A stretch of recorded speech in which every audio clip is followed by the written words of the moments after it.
আমি মাকে খুশি করতে গেলে বউ নারাজ, বউকে খুশি করতে গেলে মা নারাজ। কিন্তু আমি একজন মানুষ, কোন দিকে যাব? ইসলাম বলে তুমি তোমার মার কি? সন্তান। তুমি তোমার বউয়ের কি? স্বামী।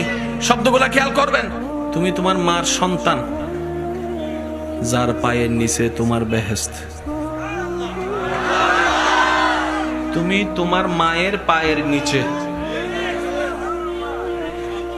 তুমি তোমার বউয়ের কি? স্বামী। স্বামী মানে অভিভাবক। অভিভাবক কি নিচে না উপরে? মায়ের পায়ের নিচে তুমি,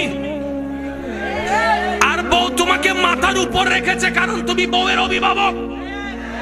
তো উপরওয়ালা তো নিচের ওয়ালার মতো হয় না, নিচের ওয়ালা তো উপরওয়ালার মতো হয় না।